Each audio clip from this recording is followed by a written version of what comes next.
Okay, good morning. Good to see everybody. Glad that Ian is stuck with passing out homework and doing tests. I'm a little bit behind on that, but I'll try to have some ready for you next week where we can cover our past class, lying, and then this morning we're going to talk about the sin of deceit. So before we get going, we talked about last week, we just gave a taste, and we said deceit is not the same thing as lying. So does anybody remember how we defined lying? We said there were going to either be 3 or 4 elements in the action that would actually, we would say, that is a lie. What was it? Or what were they? One is that what you're saying isn't true. Okay. You're aware that it's untrue. Okay, Ian said one of the elements that would constitute a lie is that you know you're lying. Because we said a child can say 2 + 2 = 5. It's an incorrect statement, but he's not lying. He's misinformed. Okay, anything else? He said, you know you're lying? Okay. We said it is knowingly falsifying truths or facts with, and then Cindy added, with the intention of doing harm to somebody else. You might be harming them by not giving them the full truth, or some other fashion where you say you know it's going to negatively affect them. What was the other point? Because we said, somebody says, well, I knowingly falsified information, but it didn't hurt anybody. What was the other element that we said?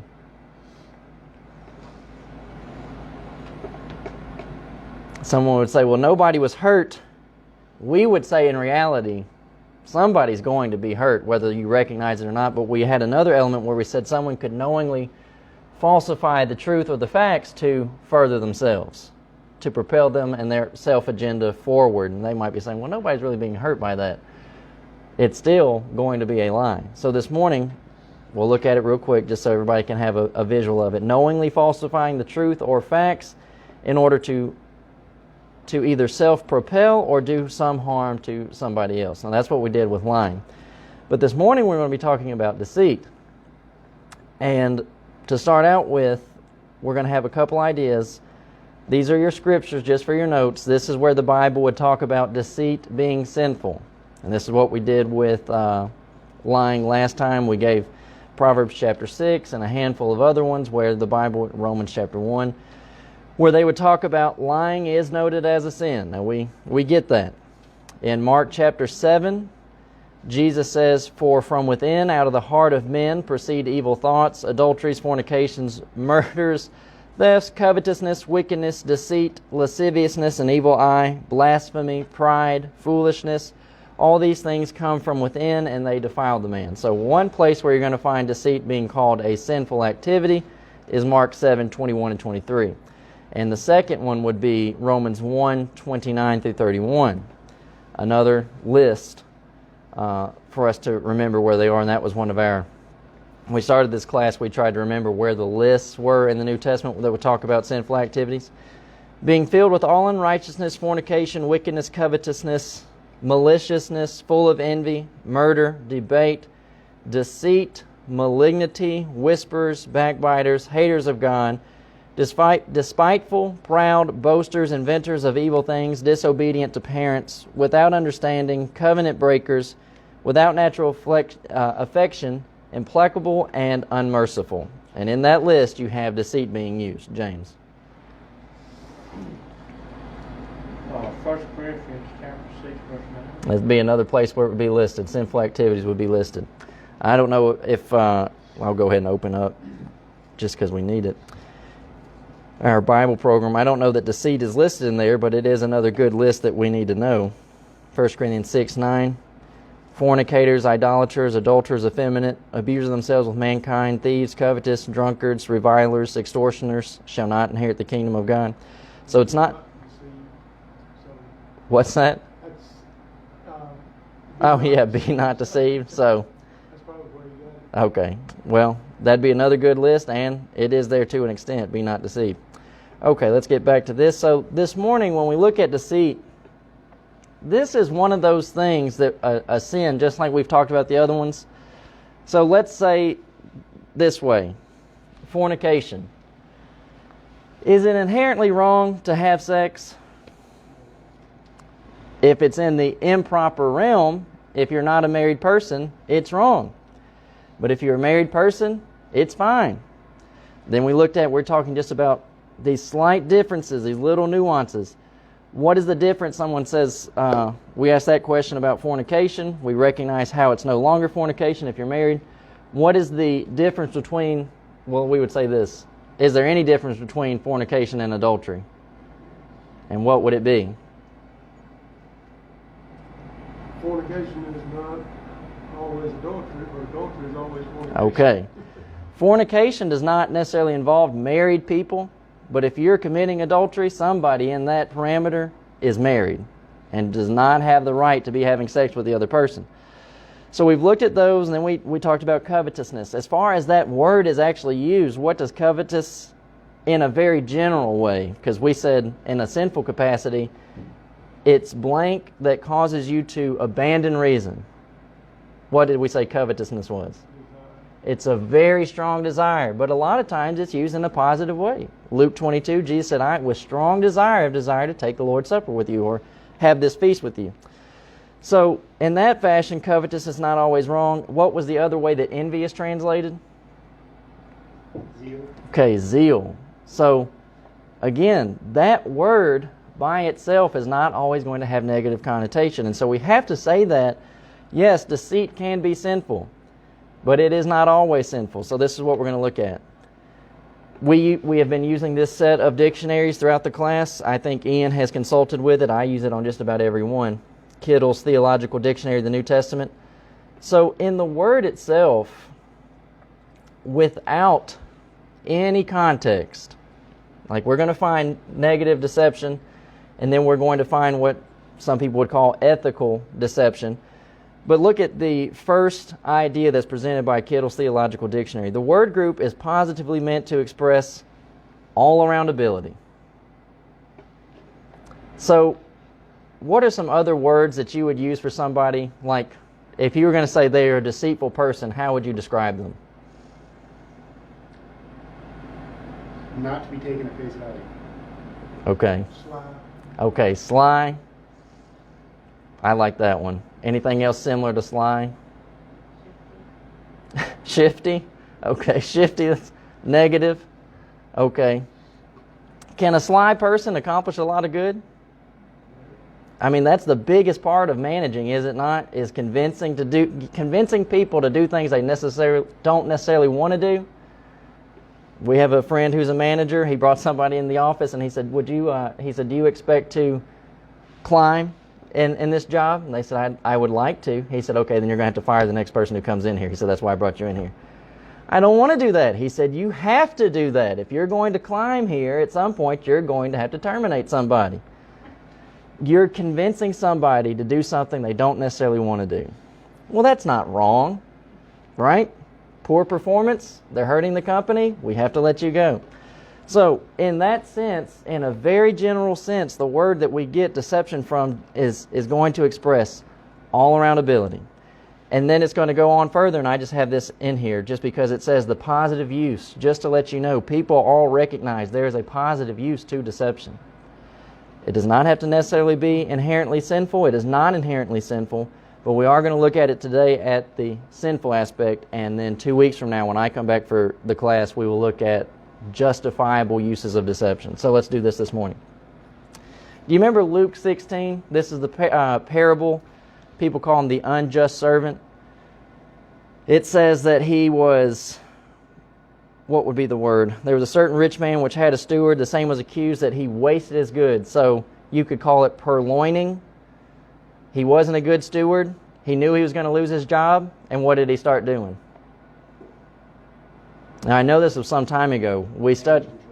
Well, yeah, Ian says he did damage control. So what he did was, he said, I know I'm about to lose my job. And so his idea was to basically make a parachute for himself as he lost his job, was he went to the different people who owed his master debts. And he says, I am resolved what to do, that when I am put out of the stewardship, they may receive me into their houses. So he called every one of his Lord's debtors unto him, and said unto the first, How much owe thou unto my Lord? And he said, 100 measures of oil. And he said unto him, take thy bill and sit down quickly, write 50. So he cuts that one in half. Then said he to another, how much owest thou? And he said, 100 measures of wheat. And he said unto him, take thy bill and write 4 scores. And the Lord commended the unjust steward because he had done wisely. For the children of this world are in their generation wiser than the children of light. Now, do you remember when we studied this in class, we said, does God promote fraud? No, God does not promote fraud, but God actually looked at this and he said, the children of this world are in their generation wiser than the children of light. God actually said, man, we need some of that in here. What was it? Thinking ahead, finding these ways to do it. Now here it's going to hurt somebody, but is it not like innovative? I mean, he saw it coming. He has foresight to recognize I'm about to be out of here. Okay, planning, right? I mean, there's all kinds of things to this where God says we need some of this in here. Foresight, the ability to devise a plan. So when you see Kittle say all around ability, and then you see God actually say, this is wisdom, and he would like for us to use this type of wisdom for the furtherance of his kingdom, we have to recognize it's not all bad. But now let's look at this. I want to show you something. As we talk about what is deception, do you remember when we talked about lying?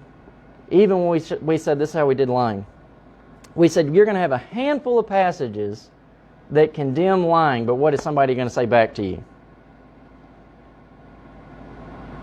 I mean, it's in the Bible. God hates a lying tongue, Proverbs 6. But then they're going to say something back to you. What is it? And it's just a little quibble. What did you say? Oh, yeah. Well, Ian said folk are going to say, well, you don't always tell the truth.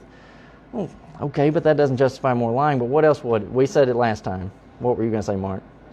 Okay. Okay.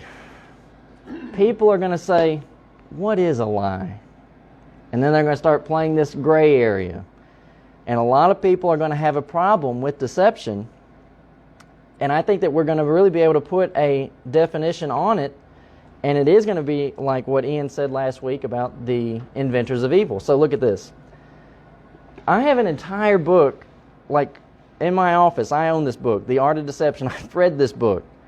And on the back side, it says how to know when you're being deceived. But the thing about this book is nowhere in it does it actually give you a working definition of what deception is. It just tells you how to do certain things. So can I give you one example of deception? Let's see what I do there. An example from this book about deception is if you want to make your company look better than it really is, you make a press release and you say, and you spread it out a little bit, so this is what you say. We're planning to donate $1 million to a particular orphan home. Okay? A month later, you say, we are in the process of donating $1 million to the orphan home. A month later, you say, we have donated $1 million to an orphan home. And then about a couple months later, you reference backwards to when we donated $1 million to an orphan home. But before you're getting there, what could it possibly look like as a news cycle keeps repeating that? We plan to, we're in the process, we have, we did. What could they say? If people aren't paying attention, it could sound like you're donating actually multiple millions of dollars, and that's what they say here. And they're somewhat encouraging it. They're saying, why not? The people aren't paying attention, that's on them. Now that's a point that they make, but they don't actually tell you a working definition of it. And this is from Webster's Dictionary. I don't really agree with this. I don't think that this is it. I think that this puts negative connotation that does not necessarily have to be there. The act of causing someone to accept as true or valid what is false or invalid.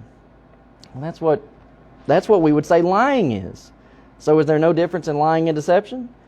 The act or practice of deceiving somebody. That's not a definition. Someone says, what is deceit? It's when you deceive somebody. Well, what does that look like? That's not a definition.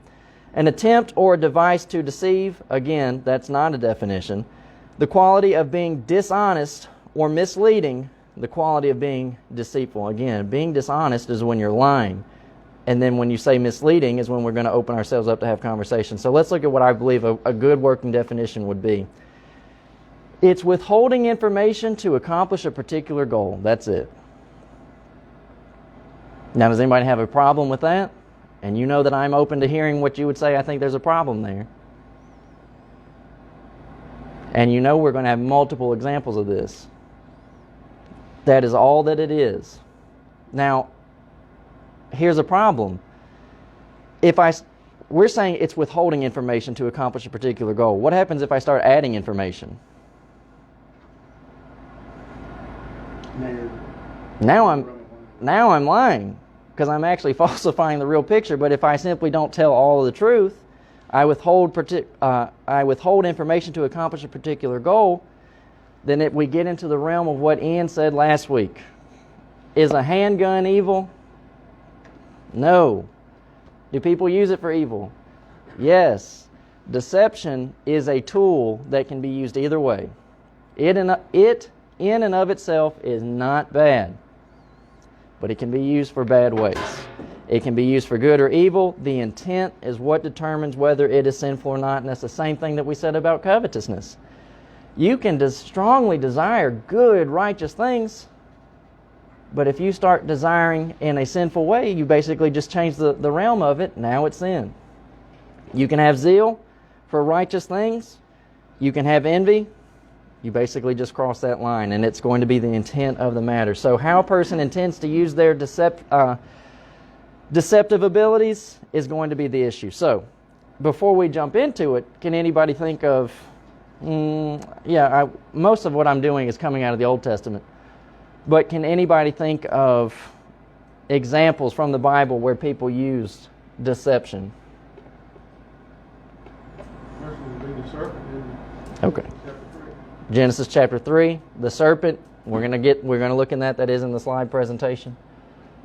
Ananias and Sapphira, didn't they deceive the disciples? Okay, and so we talked about that last time. Yeah. And I don't think that I could call that one deception, because in the process, it says, verse number 2, Acts 5:2, they kept back part of the price, as his wife also being privy to it, and they brought a certain part and laid it at the apostles' feet. And here's why I think they just straight up lied. I think they came in and said, we sold the land for $50,000. That's right. But here I think that they actually falsified the information, because when Peter brings his wife in, it says, the young men rose, wound him up, carried him out. And it was about the space of 3 hours after, when his wife, not knowing what was done, came in. Peter answered and said, tell me whether you sold the land for so much. So look, he's not talking about what they gave to the contribution. He's talking about how they sold it. So if you keep it with what has been going on, let's look at the end of Acts chapter 4. Look at this. Verse number 34. Neither was there any among them that lacked, for as many were possessors of lands or houses, sold them, and brought the prices of the things that were sold and laid them down at the apostles' feet. So there were some people who were selling their land and just giving the profits to the church. And then Ananias and Sapphira wanted to fit into that club, not actually doing it. Mark. I think what Wayne's saying, there was some deception involved, because the wife and Ananias and Sapphira had schemed the plan. Yeah, it's still lying though. Yeah. Because we said, what is deception? If we're keeping our definitions in place, deception is just withholding information. Whereas lying is, they actually falsified the information. So it is going to be a little bit different. And that's what I would go back to, is when Acts chapter 5. Say both were involved, No, I wouldn't. deception and lying. No, I don't think so. I think because that would be like what you said earlier about not all fornication is adultery, but all adultery is lying. All adultery is fornication. So I think that they are different. I think one is a tool, deception, and I think the other one is just an action. You're lying, when we are able to demonstrate it. Okay, so I wouldn't necessarily count Ananias and Sapphira in Acts 5. Because, it says when he brings them in, he's asking, did you sell it for so much? And she said, yes, for so much. That's the issue. Anything else? More examples of deception. Okay, Ariel said Jacob pretending to be Esau for their father Isaac. We're going to have that in the slide. Points of deception. Anything else? Okay, Abraham and Sarah. We'll get into that one 2 weeks from now. Abraham and his wife Sarah, James.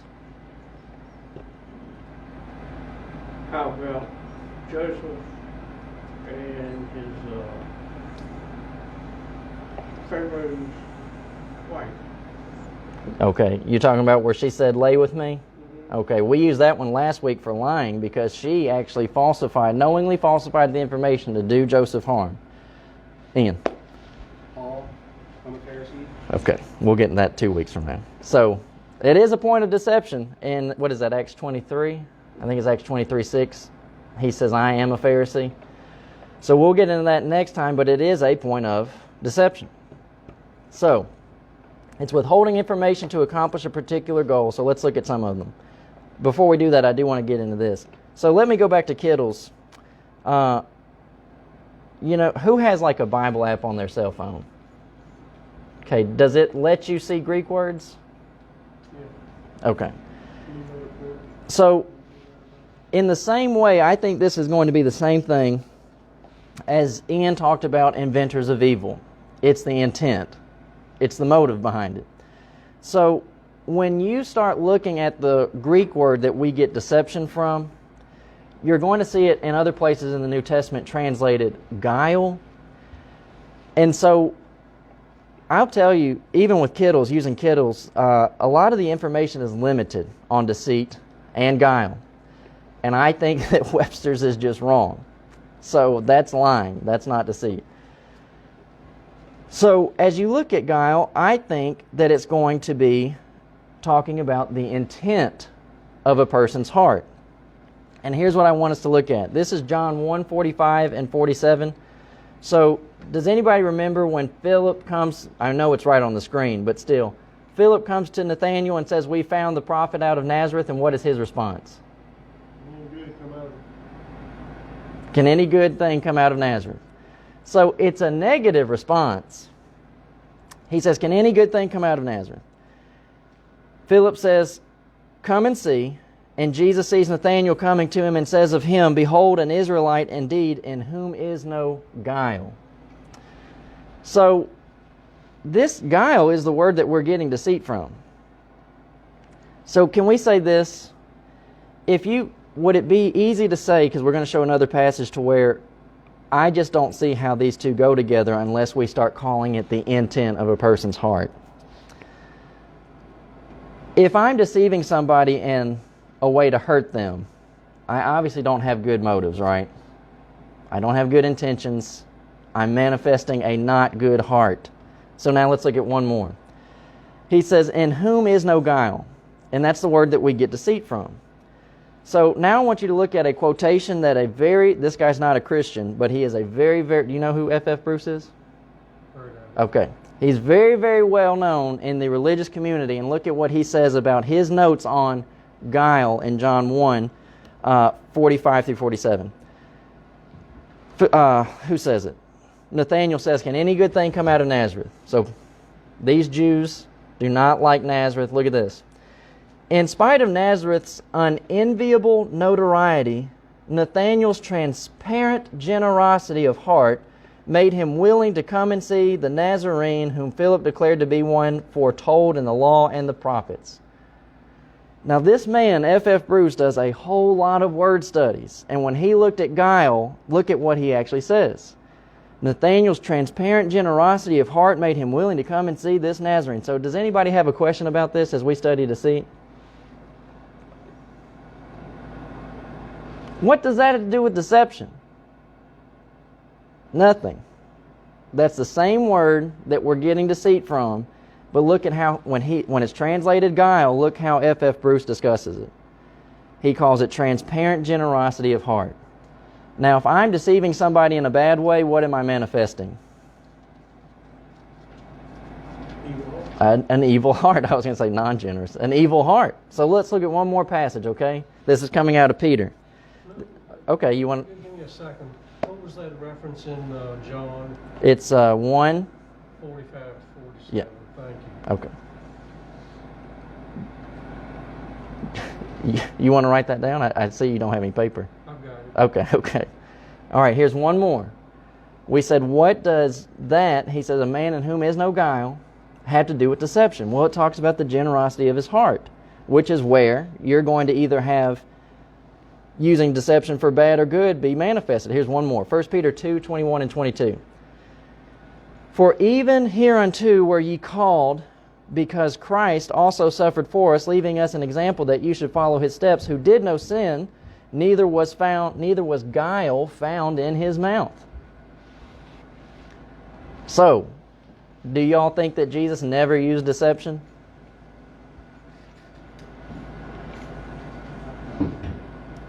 What's that? You do or you don't? He spoke in parables, so Okay. would that be? There's all kinds of different matters here. Mark says that he spoke in parables. And when the people said, "Why do you speak in parables?" he said, "Because it's given to the people to know the things of the kingdom, and these people do not." So, In that sense, he was. Withholding information to accomplish particular goals. okay. And I was thinking, 1 Corinthians 2:9, it says it was written,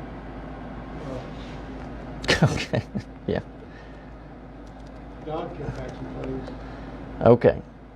But as it is written, eye hath not seen, nor ear heard, neither have entered into the heart of man the things which God has prepared for them that love him. So Mark is saying a lot of the things that Jesus, the whole scheme, right? The whole scheme of him being crucified, a lot of that was going to be withheld information. When you're reading Matthew's account, you don't hear about him dying until Matthew 16. You're halfway through the book, and he brings it up. Okay, so what? Anybody else have anything else?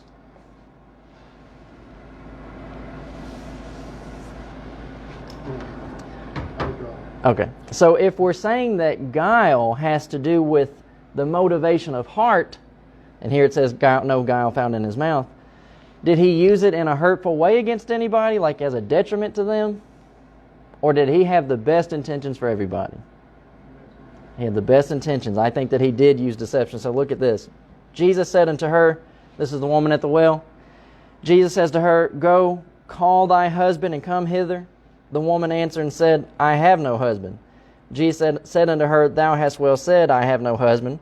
For thou hast had 5 husbands, and he whom thou now hast is not thy husband, and in that sayest thou truly." So is she going to have a moment where she said, "Well, if you already knew I didn't have a husband, what are you telling me to go get my husband for?"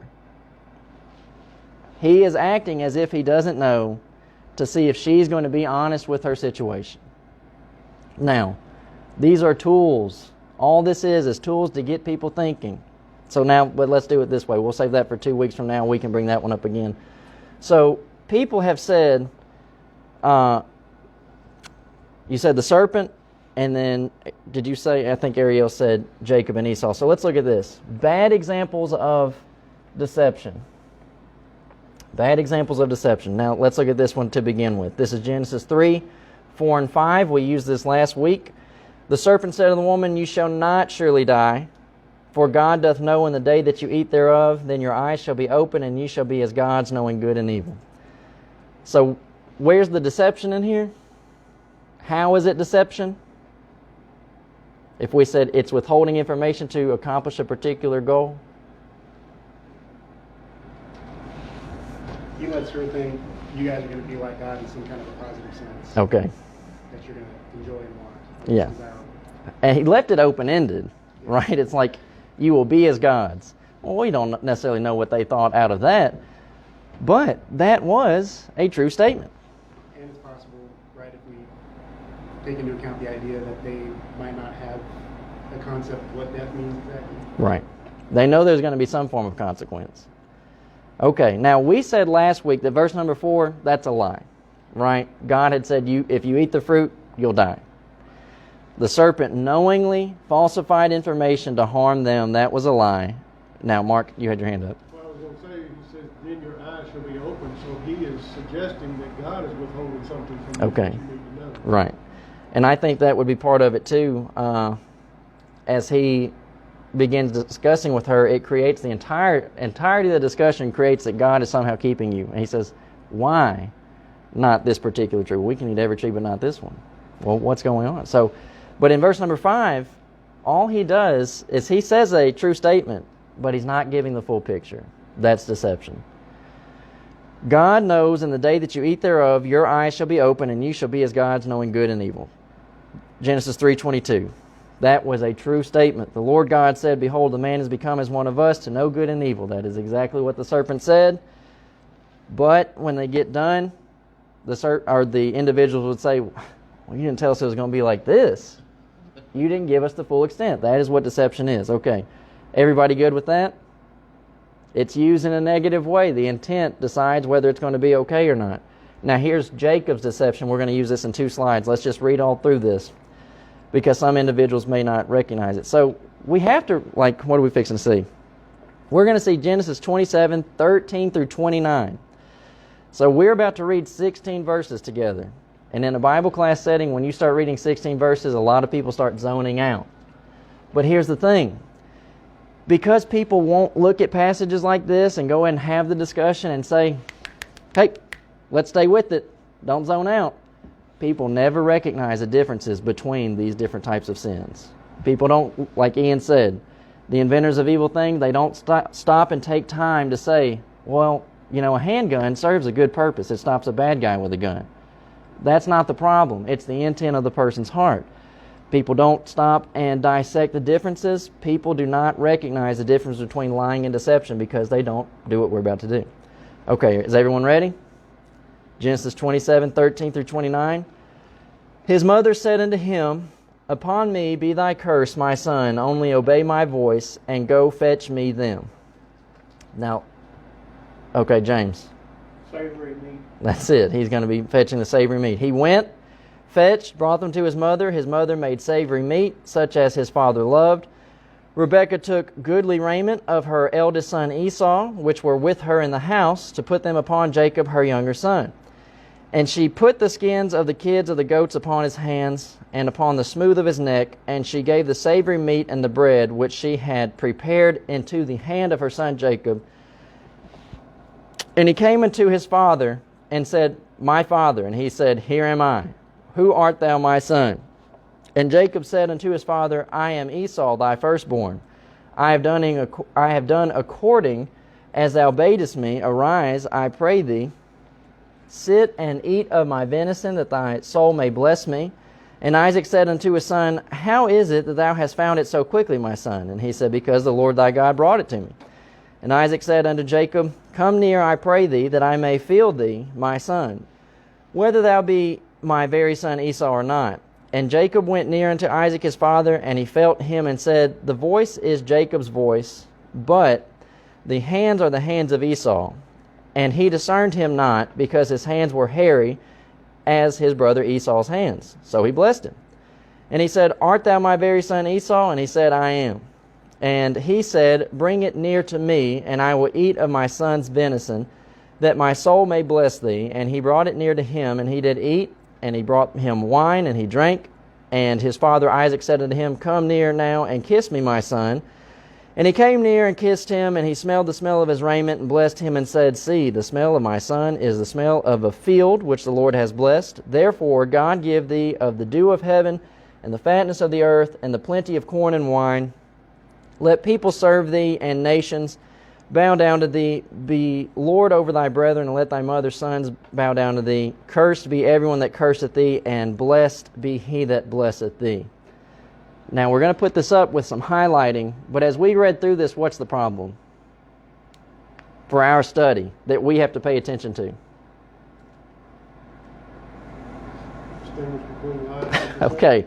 Mark says we have to look at this and distinguish between lying and deception because there are just some outright lies in here. Okay, what are they? Okay, he comes in and he just says, I'm Esau.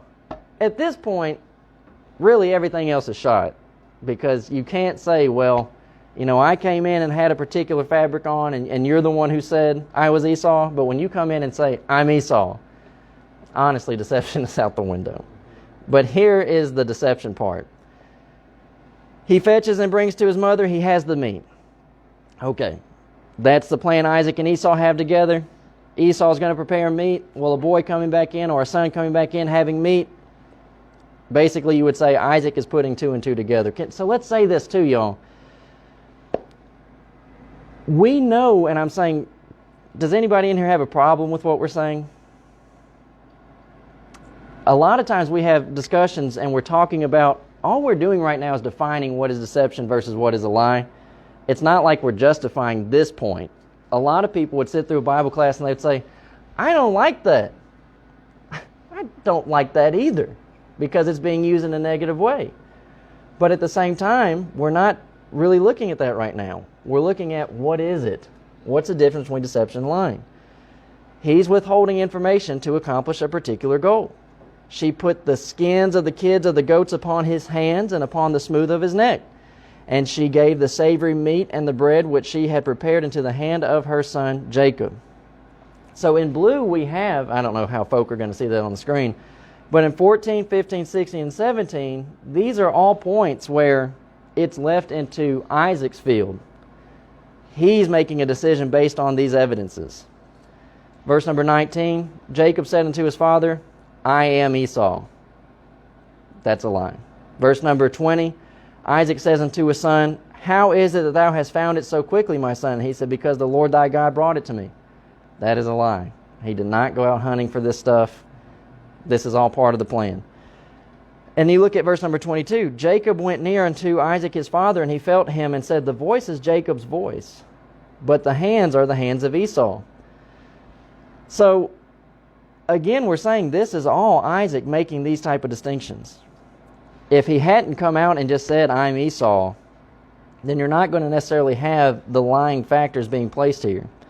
He asked him, are you my very son Esau? He says, I am. So, I'll go ahead and give you for your notes. Does anybody know why all this deception and lying is taking place to begin with? This isn't a trick question. Okay, Jacob is supposed to get the first, or the blessing of the firstborn, but why is that?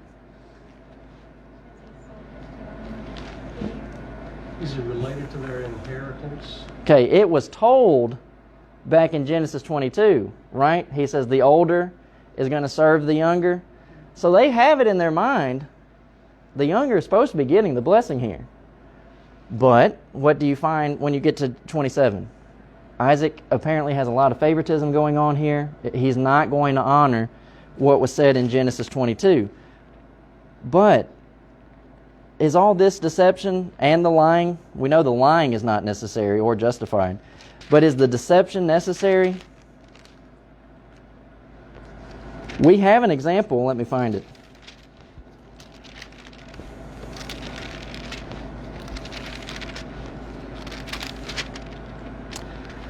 Okay.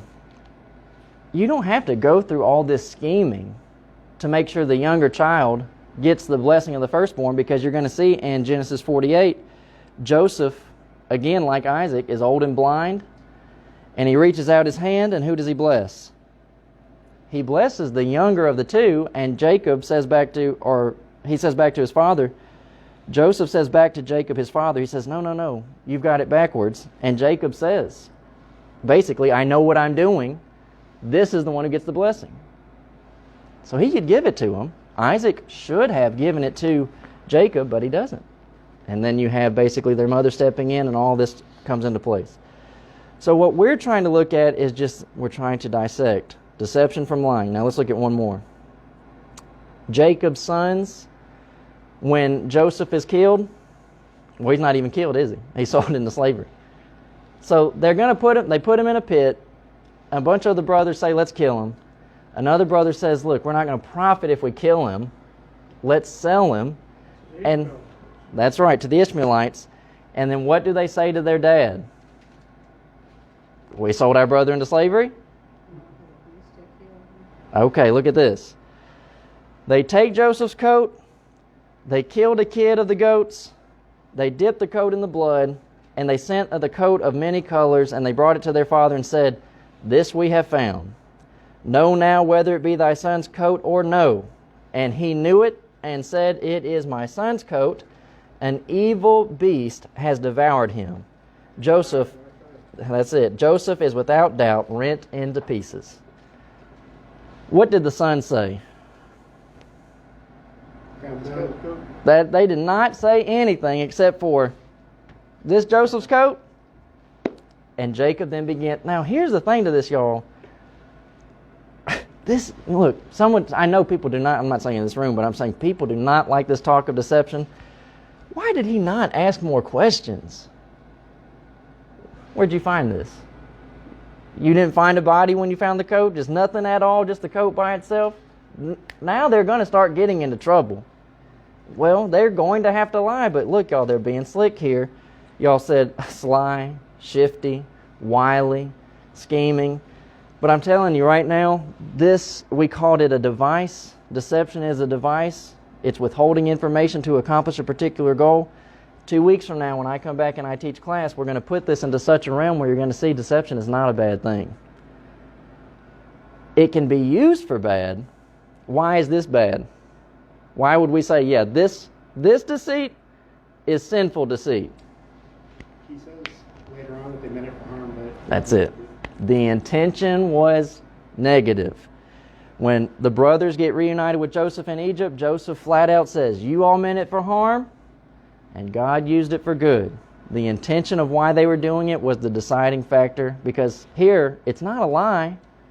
It's them coming in with a coat covered in blood, and they ask the question, is this Joseph's coat? Yeah, that's Joseph's coat. And then the dad just starts putting two and two together. He should have asked more questions. Now, I've had discussions with Ian before, and it wasn't necessarily about this, but it had the realm of Bible study.